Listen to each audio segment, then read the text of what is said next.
As Husk Power Systems. The country director is right here with us. Mr. Olu Aruike joins us in the studio. Mr. Aruike, good afternoon, and thank you for your time. Thank you so much, and thank you for inviting me.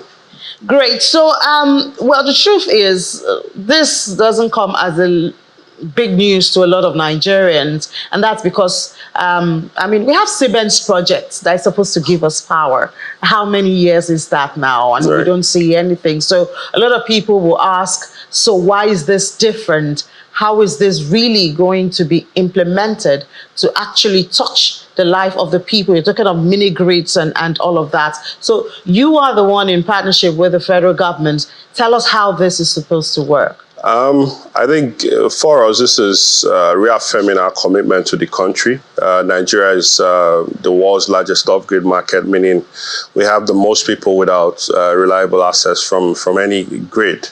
Right, and 2 years ago we made the similar commitments, and last year the Africa Climate Summit we also expanded on that commitment. I think coming out now boldly saying that 250 megawatts of power is what Husk will commit to generate and distribute within Nigeria means that we are now very much more consistent with our reaffirmations and commitments to the country.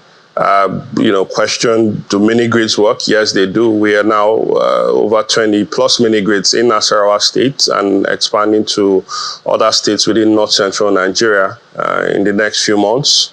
And the goal here is to ensure that we do our part in ensuring that Nigeria's power deficit issues are resolved or go away. You know, there's been so much talk, like you said, and things not being actioned, but we want to be at the forefront.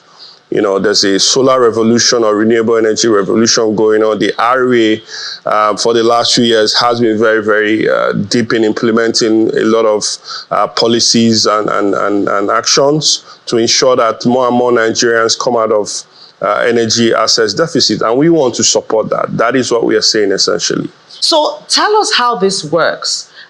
Who gets the funding or who brings the funding? Who deals with the infrastructure? Who builds it?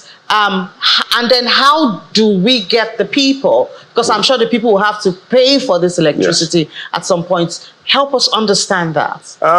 Currently, we're powering just over 5,000 customers across our 20 plus mini grids. What areas are those? Nasarawa State. Nasarawa State. Yeah, and shout out to Nasarawa State. They've been very, very supportive, created enabling environment for our business to thrive. Now, as a company, we've raised last year's Series D of funding, just over $100 million to be able to deploy this infrastructure. Sorry, when you say you've raised funds, is that as an investment from the private sector? Is that from the REA? It is totally our own investors, private investors, you know, of course. Private investors in Husk. Yes, private investors in Husk, but of course REA has its programs that it runs to support for developers or companies like ourselves in doing what we do. But as a private organization, we've also been able to raise our own funding.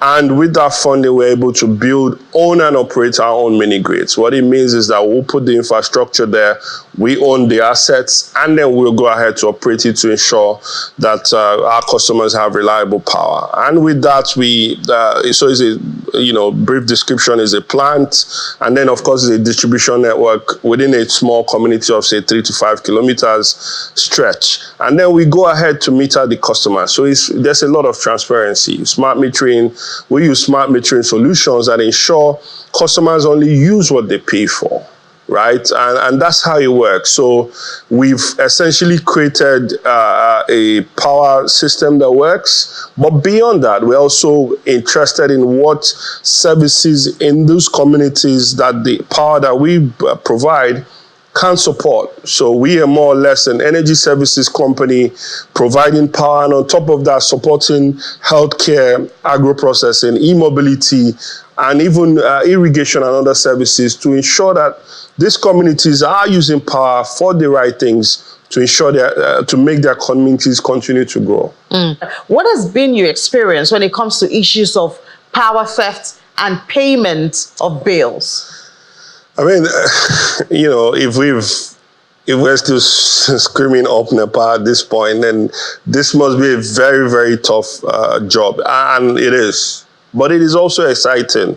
I think the gap, or we think the gap that is existing is more or less a breach of trust, right? Because customers expect some level of service, but they do not say it. And someone is saying, you have to pay me, right? So that breach of trust is why the cycle continues to go. The discos are saying we need to be paid, for what we do. Customers are saying, I'm not paying you because you're not doing what I need you to do. So I think it's, and how we've bypassed that is ensuring that every customer is metered from the beginning. So there's no, I didn't provide you power. You are using only what you pay for. And you are sure essentially that if you are paying for this amount of service, you are getting it. And if you're not getting it for some reason, we are quick to let you know why. And also ensure that our resolution timelines are typically between 120 to 180 minutes for basic customer issues. And we are so embedded in these communities that the engagement is continuous. It's like a small child and telling them I'm bringing power where they've never had power before, and then trying to teach them how to use it, what to expect, and what we also expect from you. So that engagement continues to go on. But that is only the difference between us and the discos, where there has been maybe a gap in communication or engagement, and because of that, trust has broken down, but it can be easily rebuilt if we are very, very intentional. Okay, so I presume you use the prepaid meters. Yes. And your customers also do what the disco's prepaid meters do, which is they fill a card and all of that. So I think Husk is a bit different. Technology. I mean, we are more tech-driven, I would say. These meters are very smart. They remote, a lot of remote monitoring going on, and I think we are our customers. And one thing we try to do for our customers is convenience. I would not like a customer to wake up in the middle of the night to step outside to start to key in a token on a meter. So we've integrated technology to ensure that payments happen, and then within minutes, you get your power without doing anything much, right? Without going to press a token or even see your CIO, because tech has taught us that these things are possible these days. And if we are using smart meters, then we can integrate.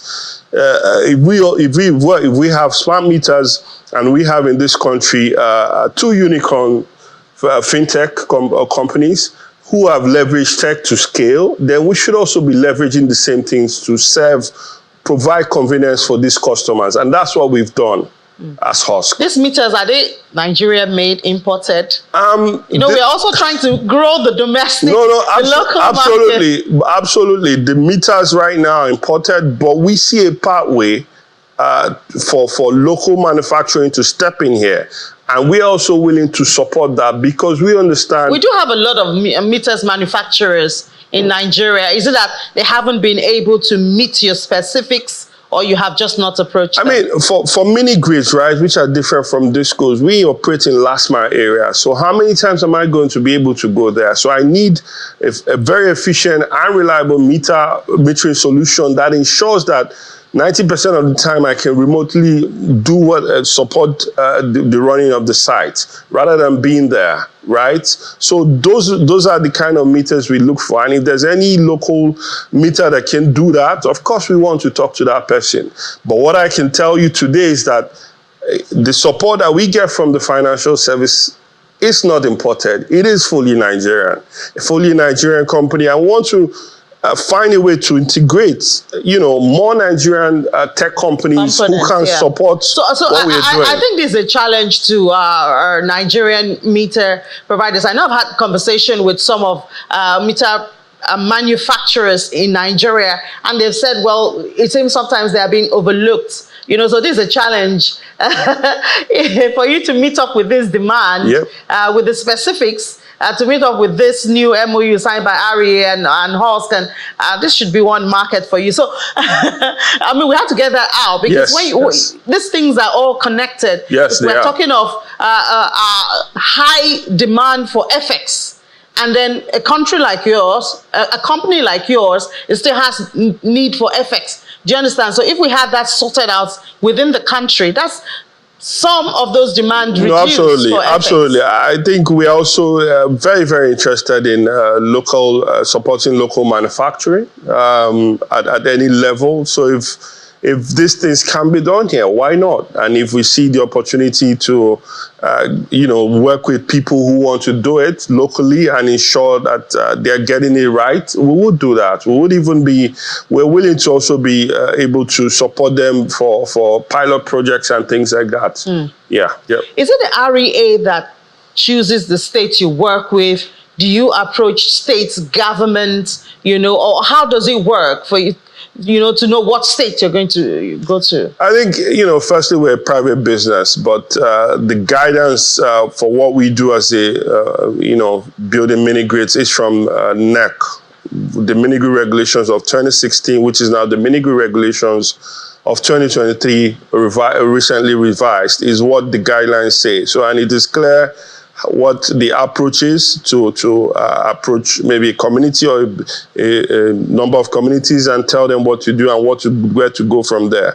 However, we always know that there has to be a lot of stakeholder engagement and management. We went into Nasarawa as strangers, right? But today, I can tell you, I am partly from Nasarawa, but we went into Nasarawa and had to do a lot of engagement to even understand where we're going, who's there, who are the people that are the gatekeepers that we need to speak to and let them know our mission. Who are the people who can support us? And of course, the state government does a great job of ensuring that they have various agencies and ministries that you could go to for various things. In Nasarawa's case, NACIDA, who is the Investment Development Agency, has acted as a one-stop shop for any investor or any private company like ourselves to come into the states and let them know our intentions and they can point on in the right directions. It's the same method with every other state. What's your next stop? What states? In the next few months, Plateau, which is very, very close to Nasarawa, is the next state for us. The insecurity is not a deterring factor for you. I mean, we've had a lot of bad news. Yes. There's a lot of bad news from everywhere, right? I usually say Nigeria, and growing up here, has had its own phases of insecurity. At some point, it was the South-South. At some point, it was the Southeast. But the fact remains that our people are living without power. We cannot abandon duty because there is insecurity. We will do what we can do to be secure, to secure our people and assets, but we have to do this because if we don't, then who will? That is the truth. If you don't take care of them, who will? Yes. Then I'm also interested in businesses. I mean, it's part of what's supposed to be your focus. Yes. Especially small businesses. Right. Do you have packages or small packages for processing zones, and places like that? Because if we really want to make a direct impact, households are important, but also those small businesses really need power. No, so we, as part of this commitment or MOU with the REA, there's a portion of this that will be commercial and industrial, right? As a company, we want to also support, commercial and industrial hubs or companies, standalone companies that are into several businesses, from agro-processing to manufacturing.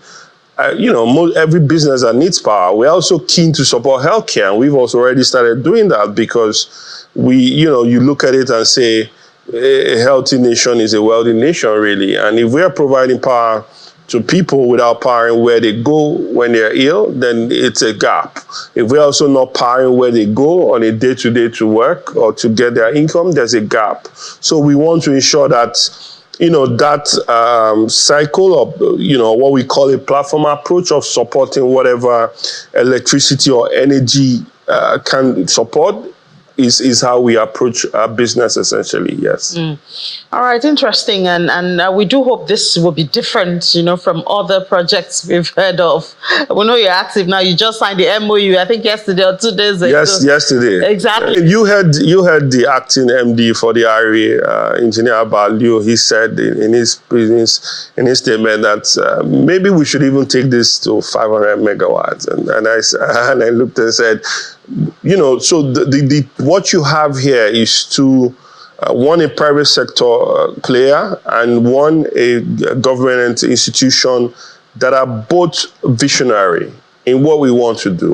At Husk, we already own the largest fleet of mini grids of any company in the world. We are also the first mini grid company to be a bit profitable 2 years ago. So we are very, very deliberate. What we've just done here is reaffirming our commitment to Nigeria and Nigerians to ensure that we will continue to do what we have to power as many Nigerians as we can, as many households as we can, as many healthcare centers and businesses and commercial institutions as we can for economies to begin to spring up and thrive. This is our goal, essentially.